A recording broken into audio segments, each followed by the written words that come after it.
Okay, so a little bit of a heads up before I get to reviewing this movie is that I wanted to point out that I've actually have a new way of watching films whenever I do an opening night or I just feel like watching a movie. And that, of course, being, I've set up essentially a film screen on my window that I can project movies on a projector. So there you go. That's how I watch movies now because, you know, given movie theaters are closed, who needs a movie theater when you could just make one your own? So, there's that. Hey guys, what's up? It's BigJackFilms here, and welcome to a new opening night.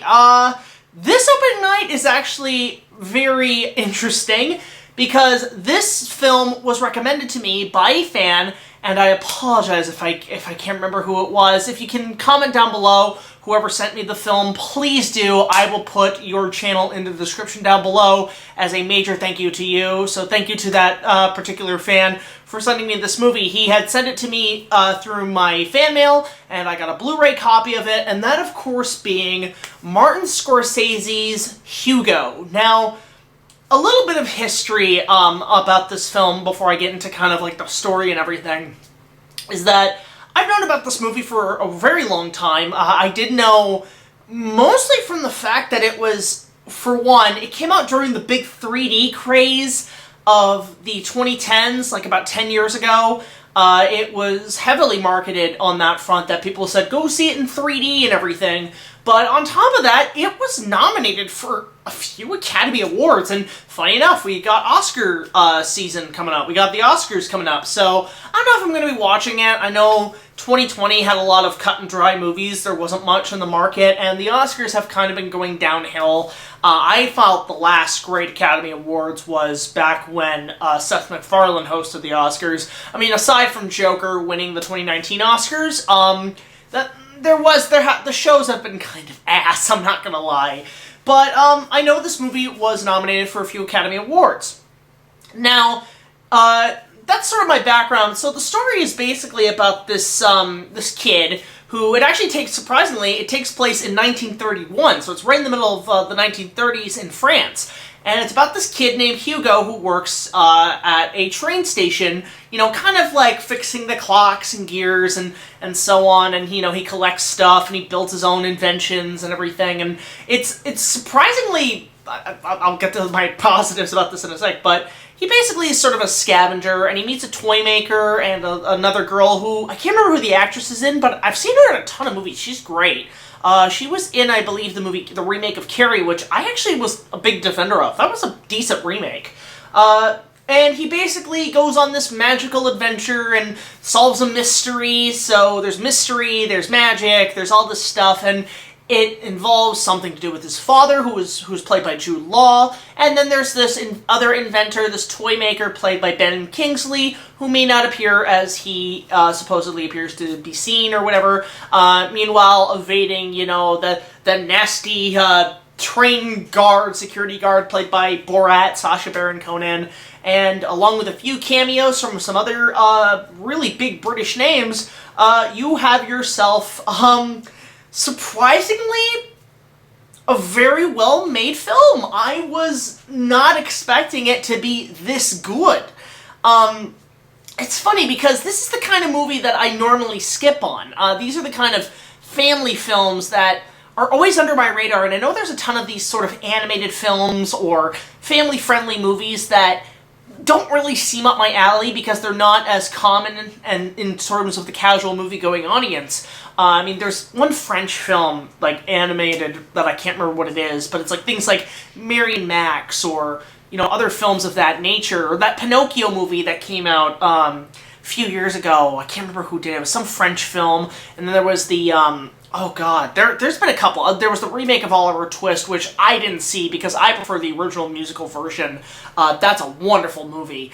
But this movie actually did kind of bring me back to that style. Not necessarily in terms of, like, there's no musical numbers or anything in this movie, but it's more just, like, the cinematography and sort of the style of it. And that is the one thing I was very pleasantly impressed with, is that this movie, I'm not sure if this was nominated for the Academy Awards for Best Production Design, but if it was, deservingly so. What a wonderful production design in this movie. This is one of its biggest plus. It's well shot. It's the sets and designs are breathtaking in this film. It really does show a lot of 1930s France, especially before, you know, World War II started and the Germans invaded, but you get that real feeling about it. And on top of that, I really like the character of Hugo, and it's more for a couple of reasons. One, the kid who plays him is a wonderful actor, a wonderful kid actor for this type of role. But two, he actually plays a character, the characteristics are like the traits of characters that I've started to really enjoy with movies, and that is the scavenger. Now, if you guys don't know what a scavenger is in movies, it's basically your hero character who, you know, on his adventures, on his daily day-to-day life, he picks up things, he finds little intriguing trinkets and stuff that he grabs, and he thinks, oh, I could probably use that, and I could probably use that, and he uses it to either fix things, or to add to his little collection thing, and so on. I've really enjoyed characters like that. I mean, characters like Hugo, characters like Kevin Costner in Waterworld is another example.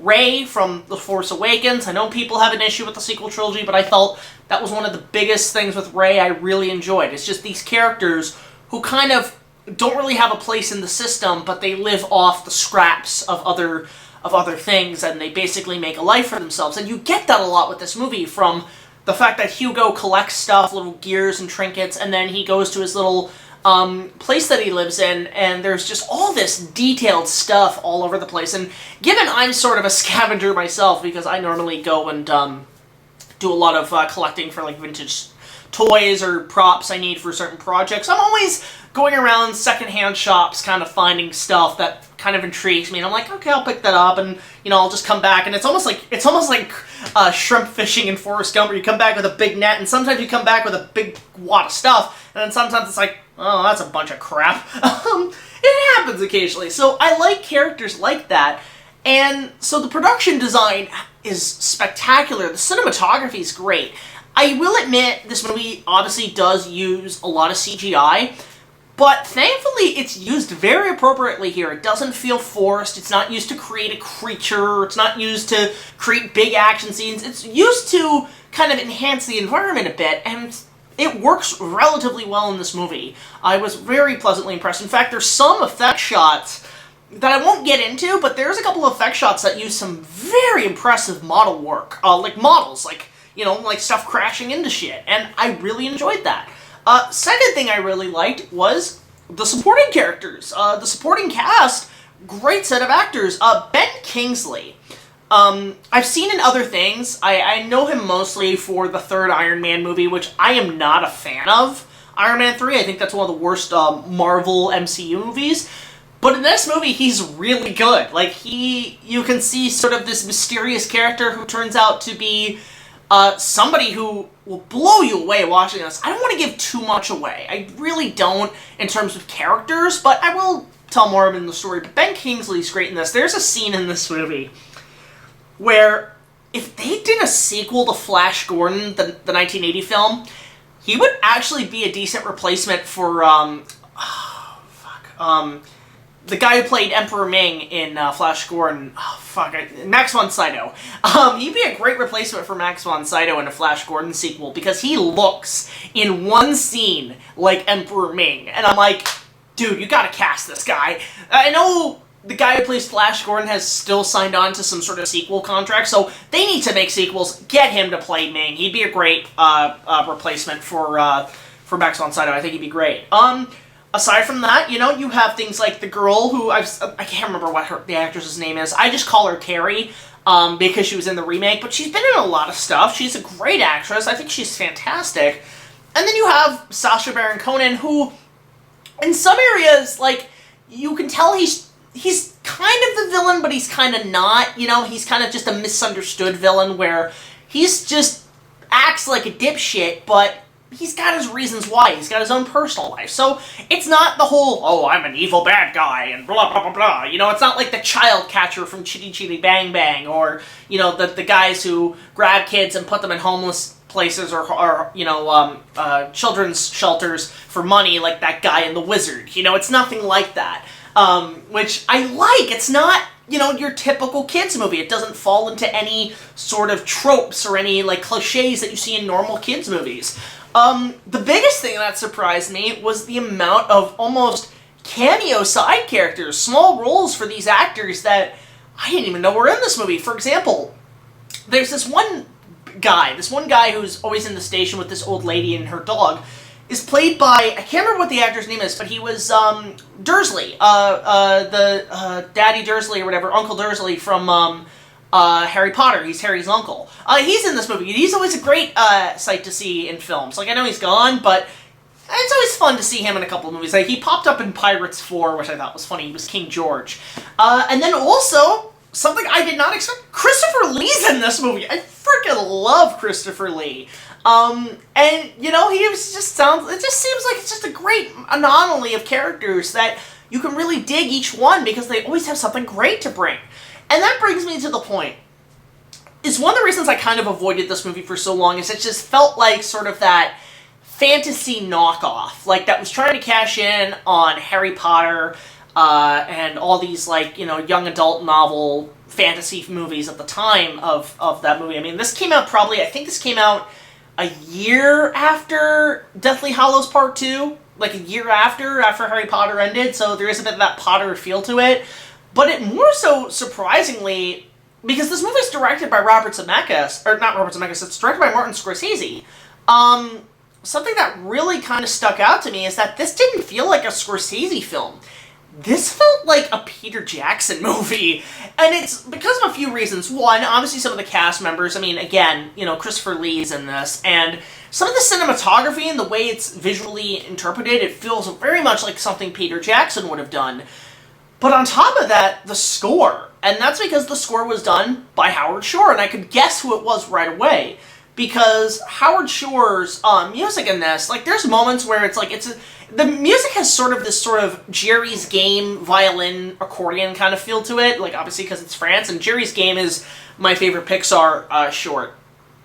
But it also has those, you know, violin notes that you would hear in something like The Hobbit. And I feel like, did this movie come out the same time as The Hobbit?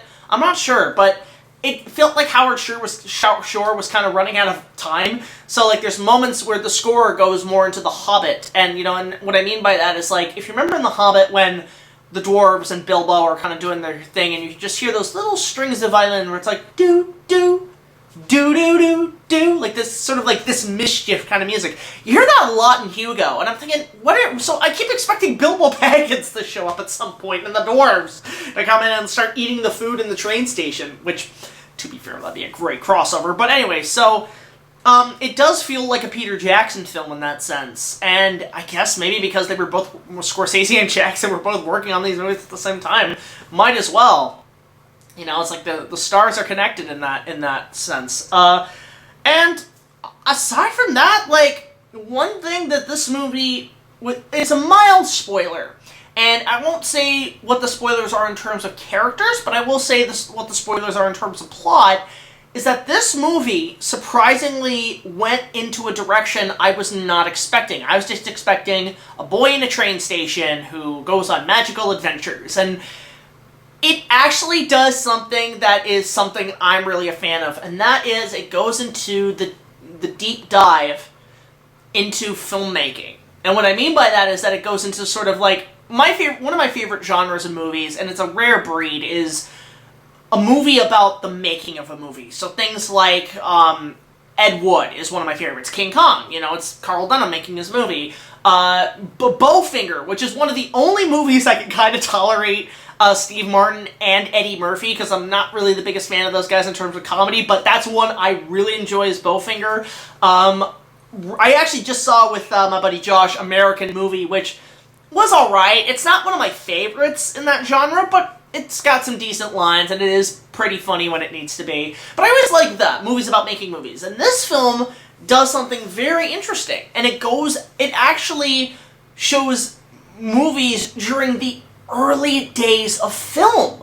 And I'm talking like the 1900s. I'm talking about when they talk about how movies, when they started, were sort of like a magic trick. They were an illusion, you know? They were just kind of these small little movies that you would go into a little booth and see the greatest motion pictures, you know? Like, that's what they're called, motion pictures. They were separate images that created movement. And, you know, a lot of people wonder where this invention came from.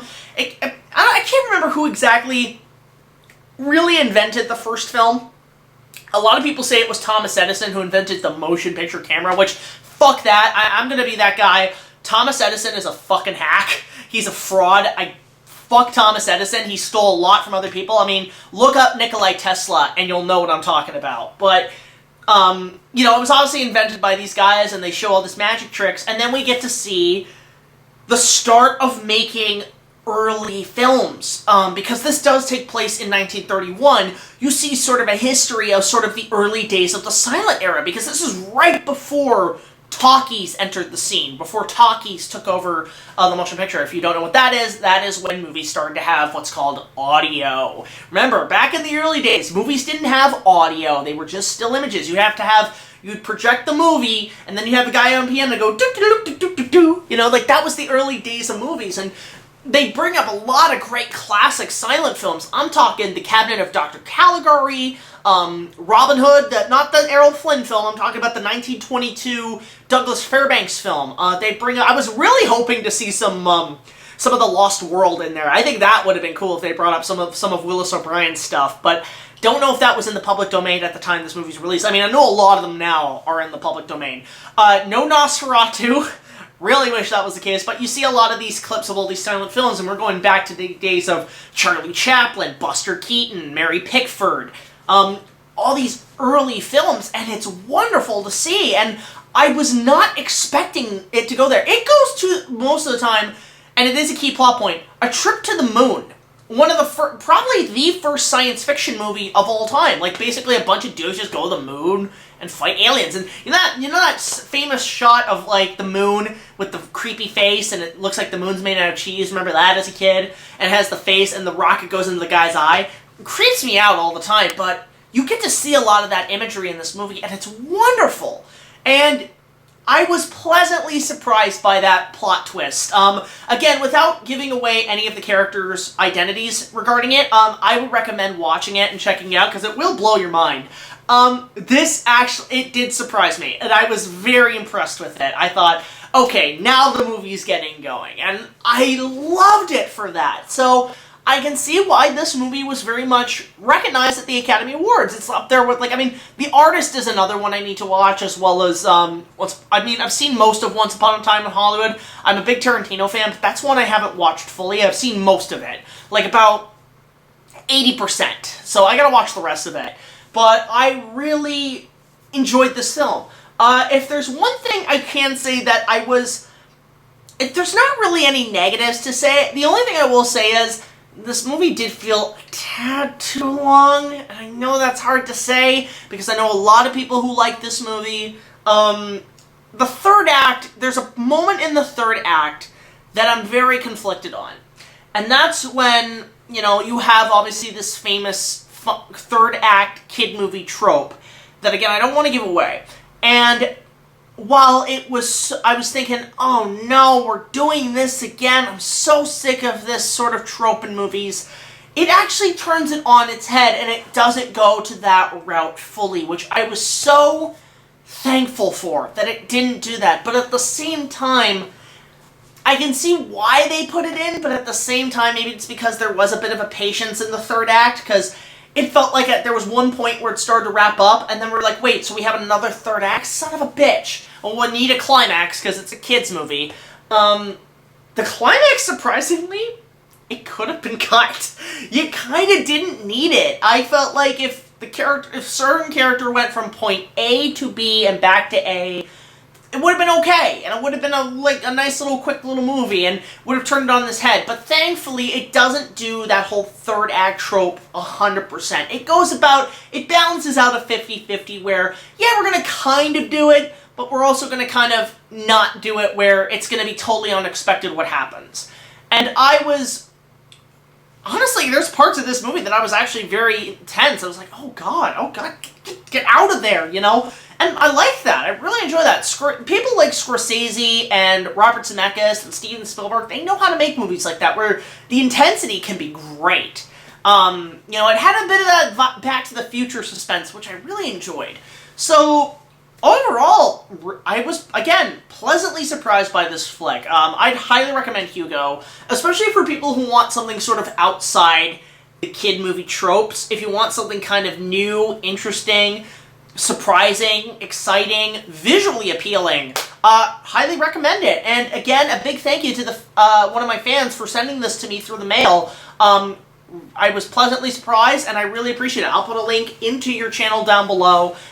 When you see this video, just shoot me a comment, and I'll put it in later. But I'm going to give this movie a pretty solid, like a 9 out of 10. This was a fun movie. Is it a movie I'd probably go back to?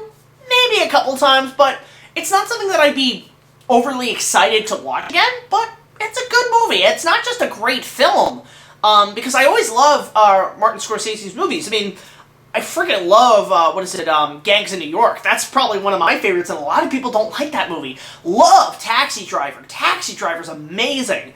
But this film, this was sort of his way of saying, yeah, I'm gonna go do a kid-friendly picture. You know, he went kind of a Ralph Bakshi, a family picture, but less scary. But, yeah, really enjoyed Hugo. 9 out of 10. Go check it out. It's obviously worth the praise it got when it was critically out and in theaters and the Academy Awards. The 3D, a lot of people said it looked good in 3D. I could tell this was made in 3D, and there's parts of this movie, not gonna lie, especially with all the silent era film stuff, this actually would have been kind of cool to see in 3D, I'm not gonna lie. Not necessarily the other visual stuff, but in terms of just like the old movies in 3D, oh, that would have been interesting to see as an experimental piece. But I really enjoyed it, and I think you guys would enjoy it too. So again, a big thank you to the anonymous fan who sent me this through the mail. Again, put in the comments if you sent it, and I'll put a link to your channel and help you out, and really support it. I really appreciate supporting the channel and giving me this recommendation. So that's it for this opening night. If you guys have any other requests, you can definitely do so by sending me. Honestly, if you want to send me the movie through the mail, you can so at our address. It's all in the description down below. You can support us on Patreon, just $1 or more. We'll get you early access to all of our content, as well as other special features. And, I don't know, comment below if you've got a movie that you want me to talk about. Don't beg, don't constantly spam with messages, but shoot me a comment if there's any movies you want me to talk about and do reviews on as an opening night. Let me know. And now that I've got this amazing movie screen and my projector with a little boombox with some sound, I can watch great movies as they are meant to see on the motion picture screen. So let me know. So until the next video, guys, like, comment, subscribe. I'll see you guys later. This is BigJackFilms signing off, and go check out this movie. It'll really take you back and make you appreciate the early days of cinema. So until then, see you later.